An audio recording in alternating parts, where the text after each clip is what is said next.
রাসূল করিম সাল্লাল্লাহু আলাইহি সাল্লামের বাবা আব্দুল্লাহ বিবাহ বন্ধনে আসার পর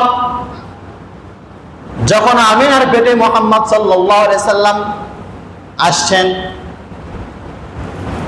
গর্ভধারণের পরে মুহাম্মদ সাল্লাল্লাহু আলাইহি সাল্লামের জন্মের পূর্বেই বাবা দুনিয়ার থেকে চলে যায়।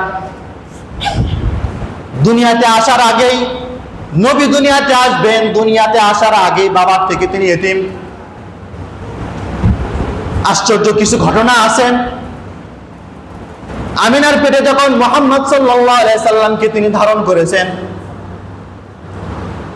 স্বামী মারা যাওয়ার পরে আরবের রীতি ছিল স্বামী মারা যাওয়ার পরে কোনো স্ত্রী সুগন্ধি ব্যবহার করতে পারবে না।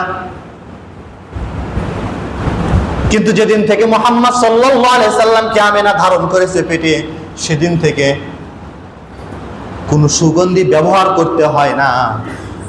যেখানে যাক না কেন সুগন্ধিতে সব কিছু মধুময় হয়ে যায়।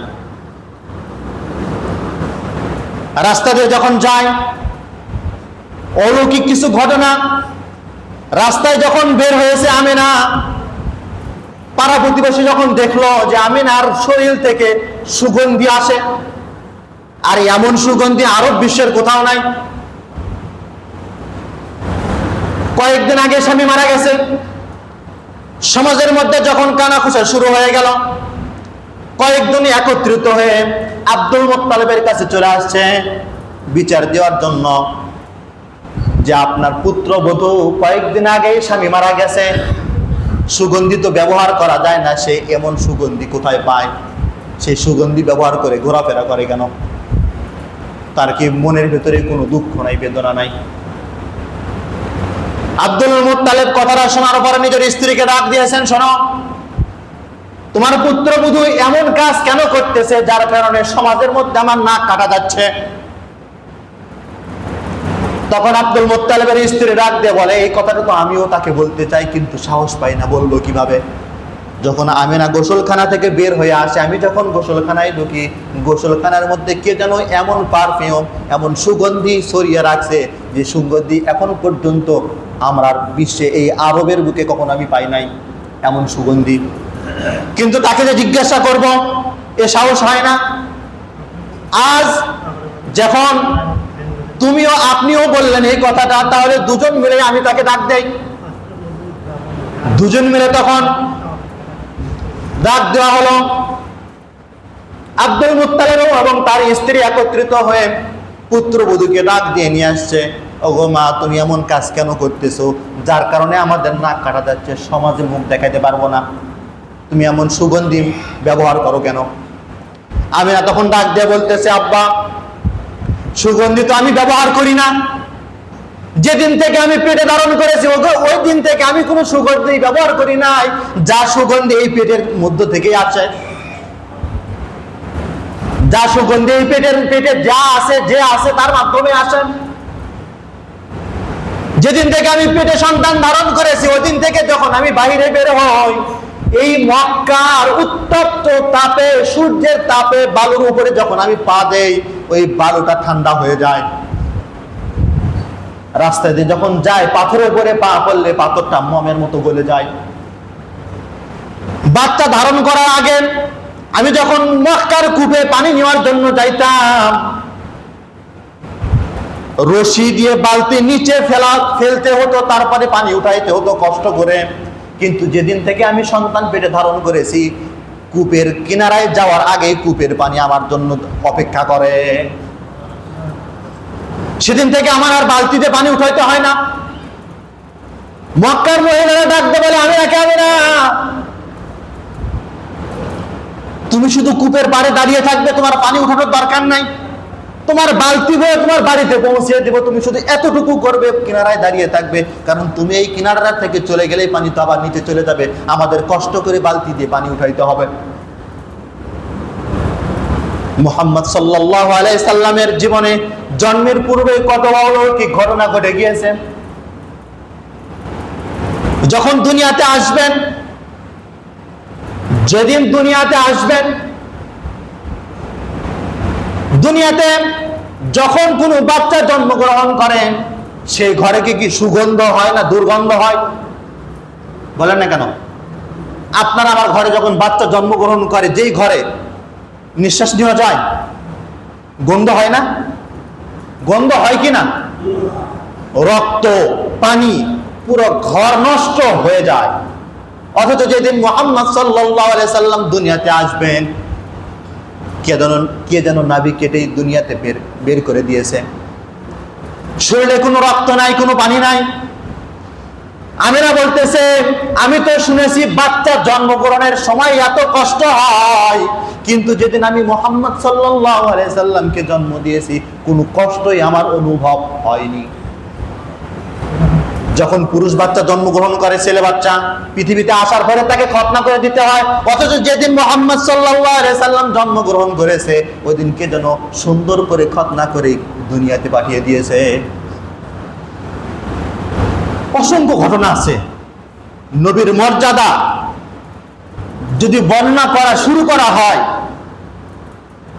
দিন শেষ হয়ে রাত শুরু হয়ে যাবে, তারপরেও শেষ হবে না। আমিনা সন্তানকে কোলে নিয়ে মনে মনে বলতেছেন যে এত সুন্দর সন্তান মানুষ তো আমি আর কখনো দেখি নাই এই আরবের বুকে। পরবর্তীতে এই কথাটা আমিনা বলছেন। পরবর্তীতে যখন হালিমাতুস সাদিয়া বাচ্চাটাকে নিয়ে জন্য আসছে, বাচ্চাটাকে কোলে নেওয়ার সময় কোলে নিয়ে বলতেছে, ও আমিনা, তুমি তো শুধু মক্কার বুকের কিছু বাচ্চা দেখেছো আর মানুষ দেখেছো, আমি তাইফ থেকে আসি, তাইফের বাচ্চা দেখেছি, আর এই মক্কার হাজারো অসংখ্য বাচ্চা আমি নিজের হাতে পালন করেছি, আরো কত বাচ্চা দেখেছি, এই বাচ্চার মতো সুন্দর বাচ্চা আমি আর কখনো দেখি নাই। আব্দুল মুত্তালিব তখন ডাক দিয়ে বলে, তুমি কি বলো? তুমি তো শুধু এই মক্কা আর এই তাইফ থেকে কয়েকটা বাচ্চা দেখেছো, আমি সিরিয়া, শাম, মক্কার আমি এই কাবা ঘরের মুতাল্লি কত শত শত হাজার হাজার বাচ্চা মানুষ আমি পৃথিবীতে দেখেছি, এই বাচ্চার মতো সুন্দর বাচ্চা পৃথিবীতে আমি আর দেখি নাই। জিবরাইল আলাইহিস সালাম উপস্থিত, ডাক দিয়ে বলেন, তুমি তো শুধু সিরিয়া, শাম আর মক্কার কয়টা বাচ্চা দেখেছো, মানুষ দেখেছো, আমি জিবরাইল মুহূর্তের মধ্যে পুরো পৃথিবী ঘুরতে পারি, পুরো পৃথিবীর মানুষ আমার দেখা শেষ, ফেরেশতাও দেখা শেষ, জান্নাতের হুর দেখাও শেষ, এত সুন্দর বাচ্চার মানুষ পৃথিবীতে আমি আর একটাও দেখি নাই। সুবহানাল্লাহ বলতে মনে হয় কষ্ট হচ্ছে নাকি? কষ্ট হচ্ছে নাকি? আল্লাহ পাক ডাক দিয়ে বলে, জিবরাইল তুমি কি বলো? আমার থেকে শোনো, পৃথিবীতে যত মানুষ সৃষ্টি হয়েছে, যত ফেরেশতা সৃষ্টি হয়েছে, কিয়ামত পর্যন্ত যত মানুষ পৃথিবীতে আসবে, এর মতো সুন্দর মানুষ আর কখনো সৃষ্টি হবে না। হবে?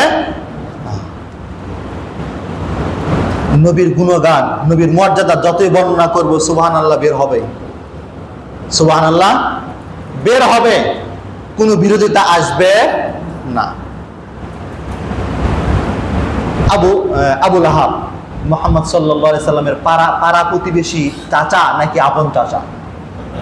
কথা বলেন, আপন নাকি পাড়া প্রতিবেশী চাচা? আবু জেহেল হলো পাড়া প্রতিবেশী চাচা, আর আবুল আহাব হলো নিজের আপন। আব্দুল্লাহ এবং আবুল আহাব একই মায়ের পেটের ভাই। যেদিন মুহাম্মদ সাল্লাল্লাহু আলাইহি সাল্লাম জন্মগ্রহণ করেছেন, আবুল আহাবের বাদী জন্মগ্রহণ করার সঙ্গে সঙ্গে তিনি আবুল আহাবের কাছে ছুটে গেছে, আবুল আহাবকে, মনিবকে ডাক দিয়ে বলতেছে, আপনার ভাতিজা জন্মগ্রহণ করেছে। ভাতিরা জন্মগ্রহণের খুশিতে খুশির সংবাদটা দেওয়ার কারণে আবুল আহাব তার বাদীকে আজাদ করে দিয়েছে। তাহলে মুহাম্মদ সাল্লাল্লাহু আলাইহি সাল্লামের জন্মে আমরা খুশি না বেজার? আবুল আহাব খুশি না বেজার? আবু জেহেল খুশি না বেজার?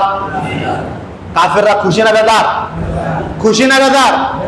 এটা মনে রাখবেন, তারা কিন্তু জন্মগ্রহণে খুশি। কথা লম্বা করবো না, খুতবা কখন শেষ হবে? মানে 20-এ শেষ হবে, 7 মিনিট, 7 বাজে, 20-এর মধ্যে শেষ করে দেব। শুধু আপনাদেরকে, যেহেতু মুহাম্মদ সাল্লাল্লাহু আলাইহি সাল্লামের জন্মের মাস, এর মধ্যে একটা কথা বলে রাখি, একটা আমলের কথা বলে রাখি। মুহাম্মদ সাল্লাল্লাহু আলাইহি সাল্লাম 12ই রবিউল আউয়াল জন্মগ্রহণ করেছেন কি না, এই তারিখ নিয়ে মতভেদ আছে, মাস নিয়েও মতভেদ আছে। কেউ বলেছে আপনার মুহররম মাস, সফর মাস, কেউ বলছে আপনার রমজান মাস। এটা নিয়ে মতভেদ আছে। 12 রবিউল আউয়াল এটা নিয়ে মতভেদ আছে, কিন্তু স্পষ্ট হাদিস যেটা নিয়ে মতভেদ নাই সেটা আপনাকে আমি বলতেছি, সেটা অনুযায়ী আমল করলে মুহাম্মদ সাল্লাল্লাহু আলাইহি সাল্লাম তিনি যে আমল করেছেন সেই আমলের সাথে এই আমলটা মিলে যাবে। সেটা কি? রাসূল করিম সাল্লাল্লাহু আলাইহি সাল্লামকে জিজ্ঞাসা করা হলো, ওগো আল্লাহর নবী, আপনি সোমবার দিন রোজা রাখেন কেন? স্পষ্ট হাদিস। মুহাম্মদ সাল্লাল্লাহু আলাইহি সাল্লামকে যখন জিজ্ঞাসা করা হলো সোমবারে রোজা রাখার কারণ সম্পর্কে, তখন মুহাম্মদ সাল্লাল্লাহু আলাইহি সাল্লাম বললেন, এই দিনে আল্লাহ পাক রব্বুল আলামিন আমাকে দুনিয়াতে নিয়ে আসছেন, এই দিনে আমাকে নবুয়ত দেওয়া হয়েছে। কারণটাকে কি বুঝতে পারলাম তাহলে আমরা? তাহলে বার্ষিকী পালন করব নাকি দিন পালন করব? বলেন বলেন, বার্ষিকী পালন করব না দিন পালন করব? বার্ষিকী পালন করলে এটা দুনিয়ার মানুষের সাথে মিলে যাবে, এর ভিতরে মতভেদ আছে, আপনি সব পাইতেও পারেন নাও পারেন। কিন্তু প্রত্যেক সোমবার যদি আপনি এই নিয়তে রোজা রাখেন, মুহাম্মদ সাল্লাল্লাহু আলাইহি সাল্লাম আমাদের হাবিব জন্মগ্রহণ করেছেন, তিনি এই দিনে জন্মগ্রহণ করার কারণে রোজা রাখছেন, আমিও রোজা রাখতেছি, তাহলে পরিপূর্ণ সওয়াব পাবেন। আপনার আমল এবং নবীর আমলের সাথে পরিপূর্ণ মিলে যাবে। কিন্তু যদি শুধু 12 রবিউল আউয়ালকে কেন্দ্র করে, 12 রবিউল আউয়াল পড়তেছে আগামীকাল শনিবার, শনিবার কি রাসূল করিম সাল্লাল্লাহু আলাইহি সাল্লামের জন্ম? কিবারে জন্ম? জন্ম কিবারে? সোমবারে। মিলতেছে না, তাহলে আমল করবো কোনটা? একটা আমলের কথা বললাম, এটা স্পষ্ট। এটা কি স্পষ্ট? তাহলে আল্লাহ পাক আমাদেরকে এই আমলের উপর আমাদেরকে পরিপূর্ণ আমল করার তৌফিক দান করুন। এখন আসেন, নবীজি 40 বছর পর্যন্ত কি দিয়েছেন? দাওয়াত দিয়েছেন। ছোটবেলা থেকেই দাওয়াত দেওয়া শুরু হয়েছে মানুষদেরকে ভালো কাজের দিকে। 40 বছর পর্যন্ত কোনো বিরোধিতা ছিল? কেউ বিরোধিতা করছে? আবু জাহেল, উতবা, সাইবা, আবু লাহাব দিয়েছে কেউ বাধা? একটু জোরে কথা বলেন না। কেউ কি বাধা দিয়েছে? বাধা দেয়নি। 40 বছর পর যখন আল্লাহ রাব্বুল আলামিন নিজের হাবিবের প্রতি ওহী নাযিল করলেন, ওহী নাযিল করার পরে কিছুদিন যাবত পর্যন্ত মুহাম্মদ সাল্লাল্লাহু আলাইহি সাল্লাম গোপনে দাওয়াত দিলেন মানুষদেরকে। যখন আল্লাহ পাক রব্বুল আলামিন আয়াত নাযিল করলেন, ওয়ানজির আশিরাতাকুম আকরাবিন, ওগো হাবিব, তুমি তোমার নিকটবর্তী আত্মীয় স্বজনদেরকে বিধি প্রদর্শন করো, তাদের কাছে দাওয়াত দাও। যখন প্রকাশ্যে দাওয়াত দেওয়ার কথা আল্লাহ পাকের পক্ষ থেকে নবীর প্রতি নাজিল করা হয়েছে, এখন আর গোপনে দাওয়াত দেওয়া যাবে না, প্রকাশ্যে দাওয়াত দাও। আয়াত নাজিল হওয়ার সঙ্গে সঙ্গে মুহাম্মদ সাল্লাল্লাহু আলাইহি সাল্লাম পাহাড়ের উপরে দাঁড়ালেন। ঘটনা আপনাদের জানা আছে। পাহাড়ের উপরে দাঁড়িয়ে সব কুরাইশদেরকে একটা একটা গোত্র ধরে ধরে ডাক দিচ্ছেন। মুহাম্মদ সাল্লাল্লাহু আলাইহি সাল্লামের কণ্ঠ শোনার সঙ্গে সঙ্গে যে যেখানেই ছিল উপস্থিত এসে হাজির। কারণ ওই কাফেররাই তাকে মুহাম্মদ সাল্লাল্লাহু আলাইহি সাল্লামের নাম দিয়েছে আমিন, বিশ্বাসী, সত্যবাদী, সাদেক। কারণ এই 40 বছরে মুহাম্মদ সাল্লাল্লাহু আলাইহি সাল্লামের থেকে কিঞ্চিত পরিমাণও কোনো খারাপ কাজ দেখে নাই, কোনো মিথ্যা কথা পায় নাই, চরিত্রের মধ্যে দাগ ফেলার মতো কোনো কিছুই তারা পায় নাই। সে মানুষটা ডাক দিচ্ছে আজকে চিল্লাই মানুষদেরকে, সবাই একত্রিত হয়েছে। সবাই যখন একত্রিত হয়েছে ডাক দিয়ে বলতেছে, আমি যদি তোমাদেরকে খবর দিই এই পাহাড়ের অপর প্রান্তে একদল শত্রু দ্বারা অস্ত্র শস্ত্র নিয়ে তোমাদের উপরে হামলা করার জন্য প্রস্তুতি নিচ্ছে, তোমরা কি বিশ্বাস করবে? কথাটা বলার সঙ্গে সঙ্গে মক্কার সমস্ত ওই কুরাইশের সমস্ত কাফেররা এক বাক্যে স্বীকার করে নিল, অবশ্যই বিশ্বাস করব। কারণ এতদিন পর্যন্ত তোমার মুখ থেকে কখনো কোনোদিনও একটা কিঞ্চিত পরিমাণ মিথ্যা কথা আমরা পাইনি। তখন মুহাম্মদ সাল্লাল্লাহু আলাইহি সাল্লাম ডাক দিলেন, তোমরা যদি আমার এই কথাটা বিশ্বাস করো তাহলে আমি তোমাদেরকে ওই জাহান্নামের আগুনের থেকে, রবের শাস্তির থেকে বাঁচার জন্য তোমাদেরকে আমি সতর্ক দিচ্ছি। তোমরা যে মূর্তিগুলোর পূজা করো এই সমস্ত মূর্তির পূজা বাদ দিয়ে লা ইলাহা ইল্লাল্লাহ, এক আল্লাহ তাআলার ইবাদত করো। কি করো? এই মূর্তিগুলো বাদ দিয়ে এক আল্লাহর ইবাদত করো।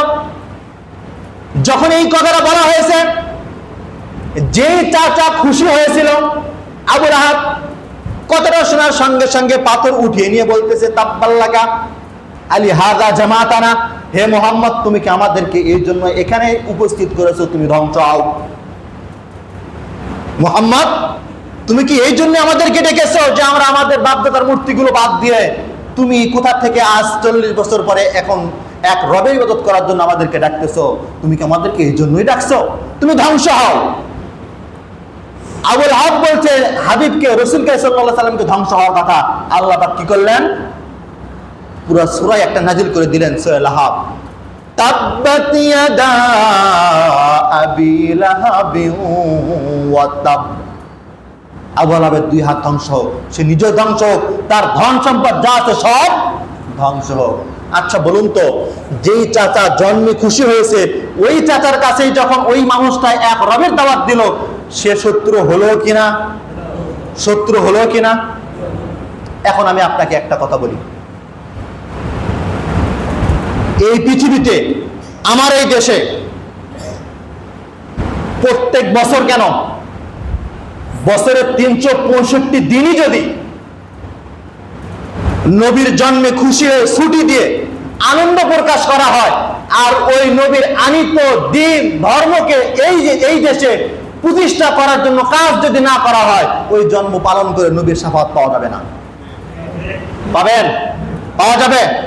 যাবে না। এখন একটা কথা বলি, পাবেন না কেন? আব্দুল্লাহ বিন উবাইকে চেনেন? নাম শুনছেন? একটু জোরে বলেন, নাম শুনছেন? নবীর একজন সাহাবী। নবীর কি? সাহাবী। আমি আপনি নামাজ পড়ি কার পেছনে? আমার মতো একজন হুজুরের পেছনে।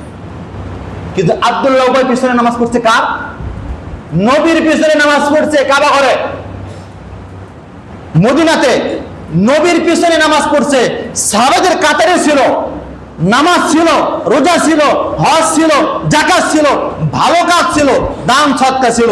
আব্দুল্লাহ উবাইয়ের জীবনে পড়ে কোনো খারাপ কাজ আপনি পাবেন না, একটা ছাড়া। কয়টা? একটা। নবীর মতোই দাড়ি ছিল, নবীর মতোই পোশাক ছিল, নবীর সাথে কাজ করেছে, ভালো কাজ করেছে, নামাজ পড়েছে, রোজা রেখে সব করেছে। শুধু একটা আমল তার ভিতরে ছিল না, সেটা হচ্ছে রাজনৈতিক জীবনে সে মুহাম্মদ সাল্লাল্লাহু আলাইহি সাল্লামকে নেতা হিসেবে না মেনে মানছে। কাকে? কাকে মানছে?